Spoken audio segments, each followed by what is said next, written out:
욥기. 성경에서 이 책은 많은 이유로 심오하고 매우 독특한 책입니다. 이야기의 배경은 이스라엘에서 멀리 떨어진 잘 알려지지 않은 땅 우스라는 곳입니다. 주인공인 욥은 이스라엘 사람도 아니고 저자는 익명이며 고대 역사에서 어느 시기의 이야기인지 정확한 설명도 없죠. 그런데 이 모든 게 의도적으로 보이는데요. 저자는 우리가 역사적인 배경에 관심을 두기보다는 단순히 욥의 이야기와 그가 경험한 고난이 제기하는 질문들에 집중하기를 원하는 것 같습니다. 욥기는 매우 분명한 문학적 구조로 되어 있는데요. 짧은 이야기로 되어 있는 머릿말로 시작하고 맺은 말로 끝을 맺습니다. 그리고 책의 중심 부분은 히브리시로 밀도 있게 구성되어 있는데 욥과 그의 친구들이라고 불리는 자들이 나누는 대화를 보여줍니다. 그런 다음 이들의 대화는 하나님께서 욥에게 주시는 일련의 시적인 연설로 마무리됩니다. 자, 그럼 더 자세히 들여다봅시다. 머릿말은 우리에게 욥을 소개하면서 그를 흠이 없고 정직하며 하나님을 경외하는 자라고 설명합니다. 진짜 좋은 사람이라고 말이죠. 그런데 갑자기 장면이 하늘의 영역으로 이동하더니 하나님께서 천상의 존재들과 함께 회의를 열고 계시는 장면으로 바뀝니다. 이것은 구약에서 하나님께서 세상을 어떻게 다스리시는지 묘사하는 흔한 방법이죠.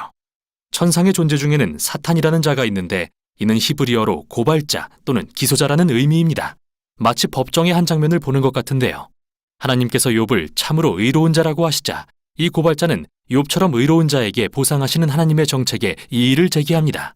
그가 말하길 욥이 하나님을 순종하는 유일한 이유는 그에게 번성하도록 복을 주셨기 때문입니다. 욥에게 고난을 줘서 그가 정말 얼마나 의로운지 시험해 보시죠. 그러자 하나님은 사탄이 욥에게 고통을 가하는 것을 허락하십니다. 바로 이 지점에서 독자인 우리 대부분은 뭐라고? 왜 하나님이 그러신 걸까? 라고 질문한 뒤 이 책이 하나님께서 선한 사람들에게 고난을 허락하시는 이유에 대한 답을 줄 걸로 추측하게 되는데요. 그러나 계속 읽다 보면 그에 대한 답을 주지 않는다는 걸 알게 됩니다. 이 책의 어디에도 그 질문에 대한 답은 없죠. 머릿말은 이 책이 알아내려고 하는 진짜 질문을 제시하고 있습니다. 그건 바로 하나님의 공의와 하나님께서 우주를 엄격한 공의의 원칙에 따라 다스리신지에 대한 질문인데요. 이들 질문에 대한 대답은 이 책을 끝까지 다 읽었을 때 알게 되죠. 시작 부분에서가 아니라요. 욥이 고난을 겪는 궁극적인 이유는 끝까지 밝혀지지 않습니다. 머릿말은 욥의 고난과 자신의 아내에게 비난을 받아 당혹해하는 그의 모습, 그리고 세 친구가 지혜와 조언으로 그를 위로하고자 찾아오는 장면으로 끝을 맺습니다. 그들의 이름은 대만 사람 엘리바스, 수아 사람 빌닷, 그리고 나아마 사람 소발인데요. 그들 모두는 욥처럼 이스라엘 사람이 아닙니다. 그리고 이들은 고대 근동의 하나님과 인간의 고난에 대한 인식을 가장 잘 대변하는 사람들이죠. 이제 이 책의 중심 부분으로 이동합니다. 먼저 욥이 말을 합니다. 그리고 이 부분의 구성 방식은 이렇습니다. 처음에 욥이 말을 하면 한 친구가 그에게 응답하고 다시 욥이 그 친구에게 답을 하면 또 다른 친구가 욥의 대답에 반응하고 계속해서 이런 식으로 세 차례의 문답을 주고받는데요. 이 모든 논쟁의 초점은 세 개의 질문에 맞춰집니다. 하나님은 정말로 공의로우신 분인가? 하나님은 우주를 엄격한 공의의 원칙으로 다스리시는가? 그렇다면 욥의 고난은 어떻게 설명될 수 있는가? 앞으로 보게 될 텐데요. 욥과 친구들은 하나님의 공의가 어떠해야 하는지 거대한 가정하에 논쟁을 하고 있습니다.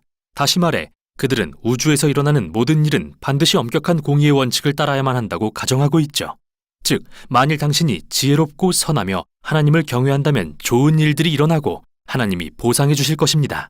하지만 만일 악하고 어리석으며 죄를 짓는다면 나쁜 일들이 일어나고 하나님이 벌하실 것입니다. 욥은 그의 발언에서 다음과 같이 일관된 주장을 펴니다. 무엇보다도 자신은 무죄하다는 거죠. 그래서 이 주장을 적용하면 그의 고난은 하나님이 내리신 벌이 아닌 게 됩니다. 사실 우리는 머릿말을 통해 이게 사실이라는 것을 압니다.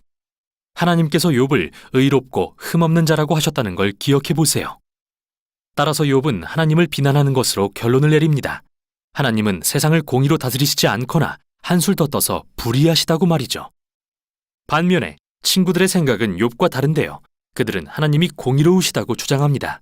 이것을 적용하면 하나님은 언제나 세상을 공의로 다스리시는 게 되죠. 따라서 그들은 하나님이 아닌 욥을 비난하는 결론을 내립니다. 욥은 뭔가 정말 나쁜 일을 한 게 틀림없어. 그래서 하나님이 이렇게 벌을 내리시는 거야. 심지어 그들은 욥이 분명히 저질렀을 거라고 생각되는 죄들을 늘어놓기 시작합니다. 욥은 이 모든 것에 반박합니다. 사실 그는 친구들의 주장에 진저리가 나서 그들과의 논쟁을 그만두고 자신의 문제를 직접 하나님께 가져갑니다. 여기서 우리가 알아야 하는 것은 욥이 감정적으로 거친 혼란을 겪고 있다는 건데요. 한때는 하나님이 의로우시다고 생각했지만 지금은 고난으로 인해 그것을 의심하게 되었습니다. 감정이 폭발한 욥은 하나님이 자신을 괴롭히신다고 비난하기도 하고 심지어 하나님이 세상의 모든 불의를 조정하신다고 주장하기도 하죠. 하지만 이런 생각을 하는 순간 그는 두려웠습니다. 하나님이 정말 의로우시길 바라고 믿고 싶었기 때문이죠. 욥은 이렇게 두서없는 말들을 하다가 마지막으로 자신의 무죄함에 대해 진술합니다. 그리고 하나님께 직접 나타나셔서 설명해 주시라고 요구하죠. 이때 뜻밖의 친구가 등장합니다. 바로 부스 사람 엘리후인데요. 그는 이스라엘 사람이 아니지만 히브리 이름을 갖고 있죠. 그리고 엘리후 역시 욥과 새 친구와 같은 가정을 합니다. 그는 하나님이 공의로우시며 그것을 적용하면 하나님은 우주를 언제나 공의로 다스리신다는 게 된다고 주장합니다. 그런데 엘리후는 선한 사람들이 고난받는 목적에 대해 더욱 정교한 결론을 도출합니다. 그것은 단지 과거의 죄를 벌하기 위해서가 아니라 하나님이 사람들이 미래에 죄를 짓지 않도록 경고하시는 것일 수 있으며, 하나님은 고통과 고난을 통해 사람들의 성품을 빚으시거나 귀중한 교훈을 가르치실 수 있다고 말이죠. 엘리후는 왜 욥이 고난받는지 안다고 주장하지는 않지만 하나님을 불의하시다고 비난하는 건 분명 잘못이라고 말합니다. 그런데 욥은 엘리후에게 대꾸조차 하지 않고 대화는 끝이 납니다. 마치 고대의 지혜가 동원됐지만 수수께끼는 여전히 남아있는 것 같습니다. 이때 갑자기 하나님께서 회오리 바람처럼 나타나셔서 욥에게 개인적으로 반응하십니다. 먼저 욥이 하나님을 불의하시고 우주를 공의로 다스리시지 않는다고 비난한 것에 대응하시는데요. 하나님은 욥에게 일종의 가상 우주 체험을 시키시고 나서 그에게 우주의 질서와 기원에 대한 온갖 질문을 던지시기 시작합니다. 욥아, 너는 내가 지구를 설계하고 별자리를 정할 때 그 근처에라도 있었느냐? 너는 아침에게 명령하고 날씨를 주관한 적이라도 있느냐? 하나님은 이렇게 욥이 상상해 본 적도 없는 우주 만물을 감찰하고 계셨던 것입니다. 그러고 나서 하나님은 자세하게 사냥이 풀을 뜯는 습관, 암사슴의 출산, 사자와 들나귀들이 먹이를 먹는 방식에 대해 묘사하시기 시작합니다. 이 이야기의 핵심은 뭘까요? 기억해 보세요. 욥과 친구들은 하나님이 공의로 세상을 다스리시는 게 어떤 모습인지 나름대로 가정하고 있었는데요. 그 밑에 깊이 깔린 또 하나의 가정은 그들이 삶에 대해 충분히 넓은 시야를 갖고 있어서 하나님이 세상을 어떻게 다스리셔야 마땅한지 주장할 수 있다는 것이죠. 하나님은 가상 우주 체험이라는 대답으로 이러한 가정을 모두 해체해버리십니다. 먼저 우주는 광활하고 복잡한 곳이지만 하나님은 그 안에 모든 것을 감찰하신다는 것을 보이십니다. 작은 것 하나까지도요. 반면에 욥의 시각은 그가 경험한 작은 범위에서만 나오는 것이므로 그의 관점은 극히 제한적입니다. 따라서 욥의 관점에서 하나님의 불이라고 생각되는 문제들은 무한히 넓은 맥락에서 이해될 필요가 있죠. 욥은 이렇게 하나님을 맹비난할 위치에 전혀 있지 않습니다. 이 가상의 체험이 끝나자 하나님은 욥에게 이 세상의 소소한 것까지 하루 동안 관리해보겠느냐고 물으십니다. 그와 친구들이 가정한 엄격한 공의의 원칙으로 모든 사람의 모든 악을 매 순간 정확히 응징하면서 말이죠. 사실 우리가 사는 이 세상에서 공의를 실현한다는 것은 매우 복잡한 일인데요. 욥과 친구들이 생각하는 것 같은 흑백 논리가 절대 아니죠. 이제 하나님은 마지막 말씀으로서 두 가지 환상의 피조물인 베헤못과 리워야단을 묘사하시는데요. 어떤 사람들은 이들이 하마와 악어의 시적 표현이라고 생각하기도 합니다. 그러나 이들은 고대 근동 신화에서 잘 알려진 피조물을 가리킬 가능성이 더 높으며 성경의 다른 곳에서 하나님의 선한 세상에 존재하는 혼돈과 위험의 상징으로서 사용되기도 합니다. 사실 이 피조물들은 악하지 않으며 하나님은 그들을 매우 자랑스러워하십니다. 그렇다고 그들이 안전한 것은 아닙니다. 핵심은 하나님의 세상은 경이롭고 매우 선하지만 완전하거나 항상 안전하지는 않다는 것이죠. 하나님이 지으신 세상은 질서 있고 아름답지만 거칠고 때로는 위험하기도 합니다. 이 두 가지 환상의 피조물처럼요. 이제 다시 욥의 고난이라는 중요한 질문으로 돌아가 봅시다. 왜 하나님의 세상에 고난이 존재할까요? 지진, 야생동물 또는 다른 사람 등 고난의 출처를 불문하고 하나님은 그 이유를 설명하지 않으십니다. 그분이 말씀하시는 건 우리가 사는 세상은 너무도 복잡하고 경이로우며 적어도 현 단계에서는 고난을 방지할 수 있도록 설계되지 않았다는 것이죠. 이게 하나님의 응답입니다.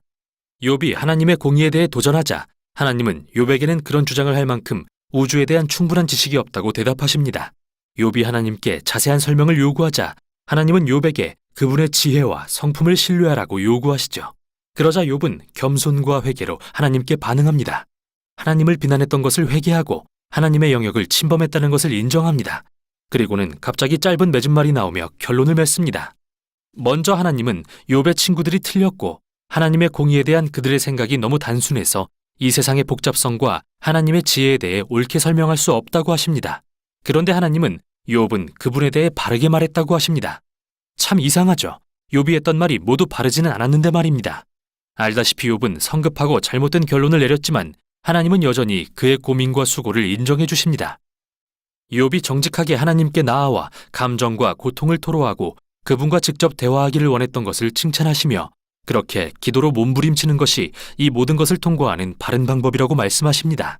책의 결말에 이르러 욥은 잃었던 건강과 가족과 부 모두를 되찾는데요. 이건 선한 행실에 대한 보상이 아니라 오로지 하나님의 자비하신 선물입니다. 이게 바로 욥기의 결말입니다. 욥기는 왜 선한 사람에게 나쁜 일이 일어나는지에 대한 수수께끼를 풀어주지는 않습니다. 대신 우리가 고난에 부딪혔을 때 그 이유를 알아내려고 애쓰기보다 하나님의 지혜를 신뢰하도록 권면하는데요. 그 이유를 찾으려다 보면 욥의 친구들처럼 하나님을 단순화하거나 욥처럼 하나님을 비난하기 쉽기 때문입니다. 제한된 증거를 가지고 말이죠. 이 책은 우리가 정직하게 하나님 앞에 고통과 슬픔을 가지고 나아가며 하나님이 우리를 친히 돌보시며 모든 것이 그의 선하신 뜻 안에 있음을 믿도록 격려합니다. 이게 바로 욥기가 전하는 내용입니다.